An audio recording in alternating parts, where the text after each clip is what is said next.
Hey everybody, it's Ron from Pick Dawgz, and this is Ron's Rundown. We're going to go over the MLB games scheduled for Tuesday, August 16th, 2022. Now, if you like what you see, make sure to give this video a big thumbs up and subscribe to our channel. Helps us out a ton. And don't forget to put your baseball picks in the comment section below. Now, if you're looking for my MLB best bets, you can find those at the premium picks tab at pickdawgz.com. Of course, I'm always running my $15 MLB best bet, and you can use the code AUG15, that's AUG15, to save 15% at checkout. Alrighty, here we go. Here are the games for Tuesday, August 16th. First up, we see the Philadelphia Phillies taking on the Cincinnati Reds. We're going to see TJ Zeuch for the Reds and Kyle Gibson going for the Phillies. Now, TJ Zeuch got his first start of the season with his new club in the Cincinnati Reds, and it was not a good start against the New York Mets. 4 innings, 6 hits, 6 earned runs, a home run, 2 walks. He did have 4 strikeouts, but I really can't trust him in this spot. You know, that first start was on the road, and now you're back at Great American Ballpark, a hitter-friendly park, going up against the Phillies lineup that has been pretty good lately. So I do think the Phillies can score some runs early and often here. The Reds' bullpen not really trustworthy this season either. When you look on the other side, I do think that the Reds can score a few runs on Kyle Gibson, an ERA above 4 this year on the road, and even a higher ERA at 4.73. So his numbers on the road not as good at home, and I think the Reds at a hitter-friendly ballpark, like I mentioned, I think they can find a few runs on Gibson. Phillies bullpen's been inconsistent this year. It's getting better, but I still think Cincinnati has some competitiveness in them in the late innings in this one offensively. I'm going to take the over in this game. Pretty high total we see here, but I like it. Give me the over in Phillies Reds. Next up, we see the San Diego Padres taking on the Miami Marlins. Edward Cabrera and Sean Manaea are your projected starters. Now, unlike last game where I took the over, I'm going to take the under in this game as the Marlins have just consistently struggled to score runs, get on base included. And you look at the numbers at the beginning of the year, the Marlins against right-handed pitching, especially with Jazz Chisholm in the lineup, weren't too bad. They were actually in the top 5, top 10 in the league for quite some time in team OPS against righties, but against lefties, they have struggled from start to finish, and that includes the last 30 days. You look at the walk rate, it's ranked 27th in walk percentage as a team, 5.8%. You look at strikeout rate, they're the 4th highest, 29.1% strikeout rate as a team. You look at team OPS, they are dead last in the league, a 508 team OPS in the last 30 days against those lefties. And in terms of isolated power, not much better, ranked 29th. So really, it's become an auto fade of this Marlins offense when I see them facing a lefty. We've seen lefties that aren't really that great go in against the Marlins and have actually pretty good outings, and that includes, Sean Manaea's got an ERA of 4.76. He's had his struggles this year, mostly recently. You look at his last couple starts, but he's faced some tough lineups lately. The Giants hit lefties well. The Dodgers, we know, can hit anybody. The Twins aren't too shabby either. So against this Marlins team, I think Manaea has a good start here. On the other side, Edward Cabrera's been pitching well now. He hasn't faced the toughest of lineups quite yet in his early innings this season, but a 2.05 ERA. He's got 29 strikeouts in 26 innings. Not too bad there. I think the Padres win this game, but I'm also going to take the under in this one. I think it's going to be a lower scoring game. Next up, we see the Boston Red Sox taking on the Pittsburgh Pirates. Nick Pivetta and Mitch Keller are your starters. I think there's some value here with the home dog and the Pittsburgh Pirates. Nick Pivetta is struggling quite a bit. When you look at his last 5 outings, the Red Sox have lost 4 of those 5 games. He's given up at least 3 earned runs in 4 of those 5 starts, at least 1 home run in 4 of 5, at least 7 base hits in 4 of 5. The strikeouts have been there, but so have the walks as well. So I do worry about Pivetta, even though the Pirates lineup not the strongest. I think they can find a few runs on him, maybe hit a home run as well. Pretty powerful Pirates lineup, especially when you add in O'Neal Cruz. But Mitch Keller on the other side, they've got his last 5 starts, 3 earned runs or less in all 5 of those starts.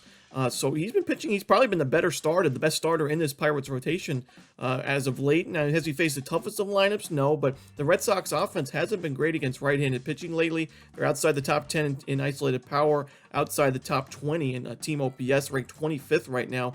So I think there's some value here. You're getting a lot of plus money with Pittsburgh. Give me the Pirates here on the money line at home. Next up, we see the Chicago Cubs taking on the Washington Nationals. We're going to see Justin Steele and Patrick Corbin on the mound, and while the Cubs may not be the best against left-handed pitching offensively, there is just no way that I can back Patrick Corbin in this spot. He has been better at home and with a 5.17 ERA rather than his season total at 7.02, but still, an ERA above 5 is nothing to be writing home about, and a 4-16 record overall this year shows just how much he has struggled. A 1.82 whip this year. giving up a lot of home runs, a lot of base hits. Again, he couldn't get out of the first inning in his most recent start. That makes it 2 starts in his last 3 where he wasn't even able to get out of the first inning, where he gave up 6 earned runs and 2 homers against the Phillies in an 11-5 Nationals loss. The offense is not strong enough to back him up when he's giving up those kind of numbers, those crooked numbers. 6 earned runs, 4 earned runs, 6, 5, 5, 4. A ton of runs lately, and the Nationals have lost each of the last 7 games that Corbin has pitched in, and 9 of their last 10 games that Corbin has started. And so just not good enough here. Justin Steele's been the far better starting pitcher. I'm going to take the Chicago Cubs here on the money line. In our next matchup, we see a game on national TV, TBS, the Tampa Bay Rays and the New York Yankees. 2 lefties going at it, in this one, Jeffrey Springs and Nestor Cortez. Now, the Yankees have struggled after the All-Star break in terms of teams that are competing for a playoff spot. The Yankees have actually been one of the worst teams in the American League, record-wise, but they have been very good against left-handed pitching. Not against righties necessarily, but against lefties, they're still crushing them in 173 plate appearances in the last month, so not the biggest sample size, but also not the smallest. A 931 team OPS is number 1 in baseball. A 288 isolated power is number 1 in baseball. The strikeout rate of 17.9% is the 4th lowest in baseball. They earn a good amount of walks, actually number 1 in walk percentage at 12.7%. So they are hitting lefties well. When you look at the Tampa Bay Rays, on the other side, 31% strikeout rate is number 1 in baseball against lefties, the highest strikeout rate against lefties in the last month. Team OPS-wise, the Tampa Bay Rays, not too bad, but they're ranked 24th in the league, 623 team OPS. Isolated power, not much better, ranked 25th in the league. So Nestor Cortez is a guy that can miss some bats. And if the Rays have a 31% strikeout rate against lefties, he'll be able to miss some bats in this spot, even at Yankee Stadium and hitter-friendly park. I like the Yankees here to roll against Jeffrey Springs and the Rays. Give me the Yankees on the run line, -1.5. Next up, we see the Baltimore Orioles taking on the Toronto Blue Jays. Alek Manoah and Dean Kremer are your starters. Now, it may look crazy on paper to give the Orioles this kind of price when they've been so good as underdogs, but on the road this year, the Orioles haven't been as good. You look at the record, 26-34 away from home. They've been money at Camden Yards, especially as a home dog.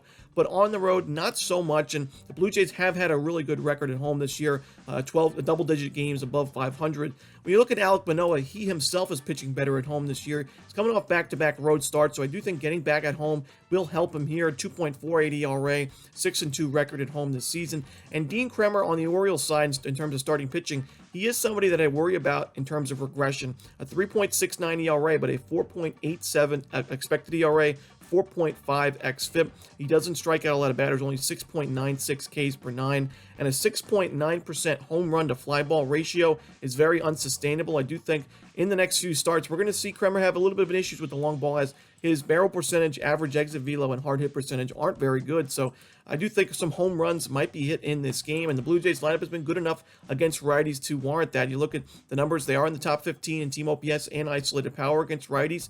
And the Blue Jays, although they struggle a little bit offensively in that Guardian series, I do think they get to Kremer here, and I like the Blue Jays to win this game going away. I'm going to take the Blue Jays here and lay the 1.5 runs at home.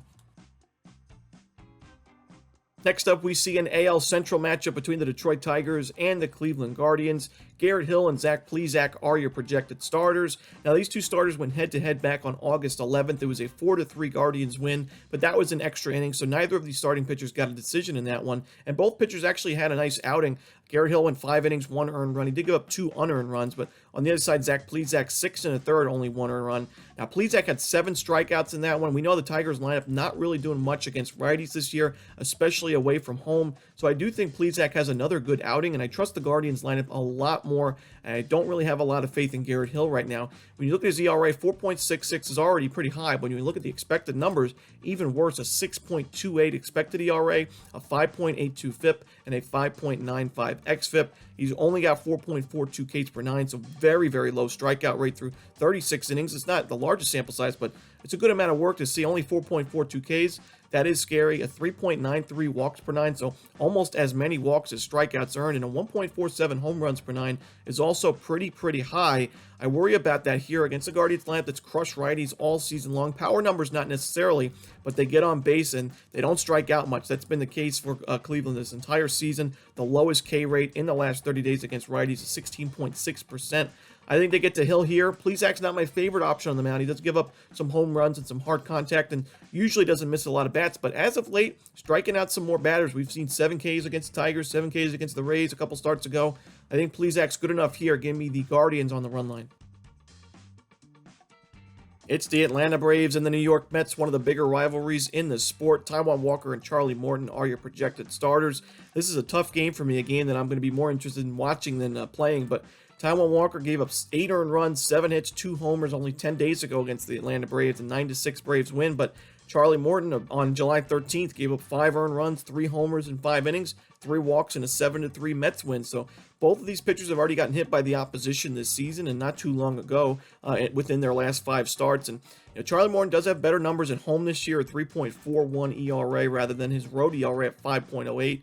So I do think Morton's a little bit better, or a little bit more trustworthy. The opponent's batting average at home a lot lower at 194. He's able to strike out some batters, 275 Ks at home this season through about 60 innings pitched.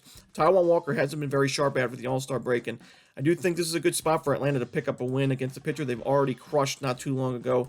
I'm going to take the Atlanta Braves here, but like I said, not my favorite game on the board.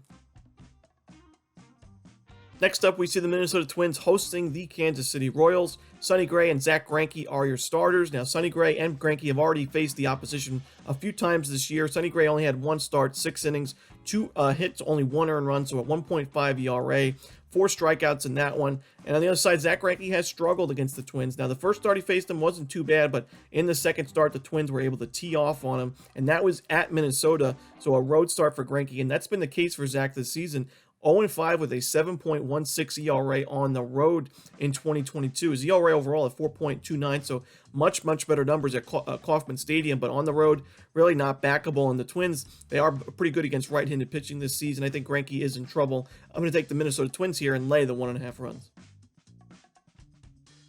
Next up, we see the St. Louis Cardinals taking on the Colorado Rockies with 2 lefties on the mound, Kyle Freeland and Jose Quintana. Now, these two teams just faced each other in Coors Field, and the Rockies got crushed by the Cardinals in that one. Kyle Freeland especially gave up 10 hits, 6 earned runs in that one, but he didn't give up a home run, and he has been a lot sharper on the road, at 3.53 away from home this year, 50 strikeouts and 58.2 innings pitched. And although the Cardinals are doing very well against lefties, I think Freeland's good enough here to give the Rockies some much-needed innings, about 5-6 innings of 3 earned run or less baseball. But on the other side, I don't think the Rockies do much against Jose Quintana, and that's the key for me. I like the Cardinals to win this game. They're definitely hitting left-handed pitching well, but the Rockies on the road against lefties, they're ranked 20th in team OPS, so far worse than their season average. They're outside the top 15 as well in isolated power, and Jose Quintana, I do like him in this spot at a pitcher-friendly ballpark. He's having a good year for the 2 teams he's pitched for in Pittsburgh and St. Louis, a 3.37 ERA at home overall this year, and his last start, it was his first start as a Cardinal at Busch Stadium against the Cubs, 6 innings, 1 earned run, 7 Ks, even at Coors Field against these Rockies. He went 6 innings, 2 earned runs, 6 Ks, so he's pitching really well as a Cardinal.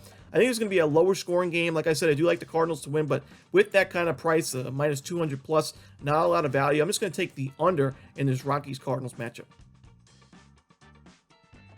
In our next game, we see the Oakland Athletics taking on the Texas Rangers with no official starter for the Rangers quite yet, so no official lineup for this game. J.P. Sears going for the A's. Obviously, he was the pickup that the A's made in that Frankie Montas trade with the New York Yankees at the deadline.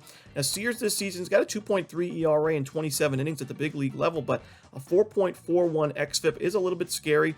Doesn't really give up a lot of home runs and walks, at least thus far, but the strikeout total at 5.93, very low, well below average. And the Rangers have done a really good job against lefties offensively at home this season. Now, on the road, not necessarily the greatest numbers, but at home, the 4th highest isolated power number in the league, the 5th highest team OPS in the last month, and I think they can get to Sears here for a few runs. Don't really love this Oakland Athletics offense either. Give me the Texas Rangers here on the run line. Next up, we see the Houston Astros taking on the Chicago White Sox. We're going to see Justin Verlander and Dylan Cease. What a great pitching matchup we see here. We see Justin Verlander, him and Shane McClanahan had to be the top 2 pitchers in the American League in the first half of the year. But watch out, here comes Dylan Cease in terms of Cy Young voting. I think it's got to be those 3 as the favorites right now. And Dylan Cease hasn't given up more than 1 earned run in each of his starts since May 29th. I'm going to continue to mention that until he gives up more than 1 earned run. Could be in this start, but What I will say is the Houston Astros aren't really hitting right-handed pitching very well in the last month. It was surprising for me to see as well when I did the research, but in 638 plate appearances, which is a pretty good sample size, the Astros are ranked 24th in team OPS against righties, a 669 team OPS. Isolated power numbers, they're ranked 25th in the league, so even worse. The strikeout rate a little bit higher than what we're used to seeing from Houston. They're a lineup that doesn't really strike out a ton, but as of late, the numbers are a little bit higher. The walk rate is well below what they're used to doing as well. So Dylan Cease pitching the way he has, striking out the amount of batters he has, it's really tough to go against him, especially when he's getting plus money. And we know that the Justin Verlander already struggled quite a bit against these White Sox back in Houston earlier in the season. And Verlander wasn't his best in his last start either against the Texas Rangers. That was a start where the Astros, I believe, were minus 400 at one point against the Rangers, against Glenn Otto. It was like the biggest lopsided pitching matchup, and the Rangers won that game in extra innings, 8-4. And Verlander wasn't his sharpest. He gave up 3 earned runs. And in that start against the White Sox earlier this season, he went 3 2/3 innings, 9 hits, 7 total runs. 4 of those were earned. He only had 3 strikeouts, and that was a 7-0 White Sox victory. You're giving plus money to the hottest pitcher in baseball. I know Verlander's a legend, but it's tough to pass on the home dog getting one of the best pitchers in the league right now. I'm going to take the Chicago White Sox here. I think the value's all over them. Give me Chicago on the money line. Next up, we see the Los Angeles Dodgers taking on the Milwaukee Brewers. Now, it's not very often you're going to see the Dodgers as underdogs in a game, and right now they aren't. They are the favorites slightly, but it looks like the line may be moving the other way, and Milwaukee may be the favorite in this game. And I actually do agree with that line movement. I like the Brewers in this spot, especially at a pretty good price. And I know the Dodgers are tough to beat with a righty, with a lefty on the mound. They crush everything right now. They're number 1 in baseball in team OPS against righties in the last month, but right behind them at number 2 is the Milwaukee Brewers. And at home, the numbers are even better for Milwaukee. Team OPS above 900 at home in the last month, and isolated power numbers right there behind the Dodgers at number 2 as well. So against Ryan Pepiot, a starter that I do expect to regress quite a bit as the season continues. Doesn't earn a ton of strikeouts, but the big issue is the walks and the home runs. Doesn't really pitch too deep into games either. This is a really tough spot for him on the road as a young pitcher. And Brandon Woodruff has been very good at home this season. Overall this year, he's 9-3 with a 3.52 ERA, but at home, even better, a 5-0 record with a 2.38 ERA, 51 strikeouts, and 41.2 innings pitched. I think both of these bullpens are pretty similar. I think Devin Williams is one of the best relievers in baseball, so if the Brewers have a lead late, I like Williams to hold it and save the game. I'm going to take the Milwaukee Brewers here on the money line. Next up, we see an AL West matchup between the Seattle Mariners and the Los Angeles Angels. Robbie Ray and Jose Suarez, a pair of lefties going at it in this one. Now, I know the last start that Robbie Ray had against these Angels, the Mariners did lose that game in the end 4-3, but that was an extra innings. It wasn't because of Ray, and trust me, he was dominant in that start. 7 innings, 1 earned run, 10 strikeouts in that game. Now, he's had mixed results this season. Has he been the sharpest pitcher this year? No, he was. He's not been a Cy Young pitcher we saw last year with Toronto. And has he struggled on the road? Yes, 5.5 ERA on the road, not great, but you look at the numbers against lefties the Angels have offensively, they're just not there. Isolated power numbers, they're ranked 23rd. Team OPS, they're ranked 29th. WRC plus 29th as well. One of the highest strikeout rates in baseball against lefties, and we saw Robbie Ray dominate against them only a few starts ago. I think that the Mariners can put up some runs on Jose Suarez as well. Suarez has had mixed results himself, but the Mariners' numbers against lefties have been really good, and they're starting to get healthier, getting guys like Ty France and Julio Rodriguez back in the lineup. The Mariners top 15 in team OPS against lefties in the last month. They're top 10 in WRC plus against lefties. They don't really strike out a ton against those left-handers as well. Give me the Seattle Mariners here on the run line. I think they win this game comfortably on the road. In our final game of the night, we see the Arizona Diamondbacks taking on the San Francisco Giants. Merrill Kelly and Jacob Junis on the mound for this one. And the Diamondbacks' numbers offensively against righties have been much better than the Giants right now. And Jock Peterson, we're still waiting to see if he's going to be back in the lineup for this matchup. That's a big piece out of the lineup if he is going to have to miss some time with that injury. So I think the Diamondbacks do have the edge here. They definitely have the edge in starting pitching, in my opinion. A 2.95 ERA overall this year for Merrill Kelly, but even better numbers on the road. A 7-1 record with a 2.79 ERA away from home this season. He's already pitched well against the Giants. He had a start back on July 25th against San Francisco. That was at home, but he went 8 innings, no earned runs, and 7 strikeouts. And he's pitching at a pitcher-friendly park here. I think he delivers the goods for Arizona. But on the other side, Jacob Junis giving up some runs lately. We saw in his last about 6 innings pitched, 9 earned runs allowed. The strikeouts are still there for the most part, but you got to worry about the home runs and the walks with him, giving up a lot of base hits as well. And like I said, Arizona's been able to score some runs against right-handed pitching. We saw him do a pretty good job in that Coors Field series. I think a day, now that this will be their second day after that Coors Field series, they've had some time to adjust back to a normal altitude. I think this is a good spot for their offense to get some runs on the board early. And the Giants bullpen hasn't been very good. They have some injuries in that pen as well. Give me the Arizona Diamondbacks here on the money line as the underdog to end the night. And that's it. Those are the games for Tuesday, August 16th. Hope you enjoyed this video. If you did, don't forget to hit that like button and subscribe. And don't forget to put your baseball picks in the comments section below. Again, if you're looking for my best bets, you can find those at Pick Dawgz Premium. As always, this is Ron Romanelli. Good luck.